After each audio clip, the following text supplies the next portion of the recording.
Eto mga boss, ayon sa latest na interview kay Timothy Bradley sa FightHype.com, binanggit niya dito ang tungkol kay Manny Pacquiao at Floyd Mayweather. Kung panoorin ang buong interview sa FightHype mga boss, pinaliwanag ni Bradley na itong si Floyd Mayweather at Manny Pacquiao ay parehas silang special fighter. Si Floyd Mayweather, hindi mo raw nakita yan na out of shape ang kanyang katawan. Solid pa rin daw si Floyd Mayweather, nagte-training, aktibo sa mga exhibition fight. Hindi raw nagpabaya si Floyd Mayweather dahil yung mga special fighter gumagawa din ng mga special na gawain. Ganon din daw si Manny Pacquiao, halos parehas silang dalawa na disiplinado. Kaya kahit may edad na, parehas pa rin na maganda ang kondisyon. Pero naniniwala si Timothy Bradley na kung maglaban ulit si Manny Pacquiao at Floyd Mayweather, mananalo pa rin daw itong si Floyd Mayweather.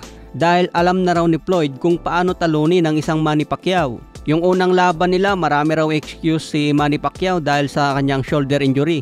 Si Floyd Mayweather naman, mas matanda daw ito ng 2 taon. Pero sa skills at kondisyon ngayon ni Floyd Mayweather, kaya pa rin daw niya talunin si Manny Pacquiao. Meron pa rin daw pamatay itong si Floyd Mayweather. Sinuggest nga ni Timothy Bradley mga boss na kung kakayanin pa sana ni Floyd Mayweather, pwede raw siyang bumalik sa ring at itong si Terence Crawford ang labanan niya. Mayweather's already shown that he can beat Manny Pacquiao. I feel Mayweather still today with his age, even combined with his age, he still will serve and beat Manny Pacquiao. So agree ba kayo mga boss sa sinabi ni Timothy Bradley? Kaya abangan natin ito kung matutuloy mga boss dahil real fight talaga ito, hindi exhibition match. Ang huling laban ni Floyd Mayweather sa professional kontra Conor McGregor. Kaya binabash itong si Floyd Mayweather noon dahil si McGregor ang huling nakalaban niya, hindi naman legit na boksingero kaya naging 50-0 ang kartada. Kung totosin, dapat 49-0 lang daw ang record ni Floyd. Pero dahil may MMA fighter na pumasok sa professional, naging 50-0. Kaya abangan natin ang updates kung sino ang kalaban ni Pacman mga boss. Sa iba pang balita, Cuadro Alas Casimero natapos na nga po ang pagpunta niya sa GAB.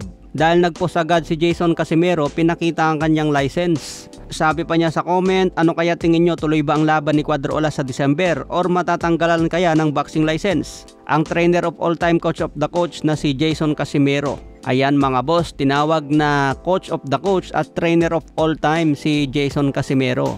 So wala pang official na pahayag kung kamusta na ba ang kaso ni Casimero sa GAB tungkol sa game fixing. Maraming kismis ang lumalabas mga boss pero antayin natin yung official na statement galing sa GAB.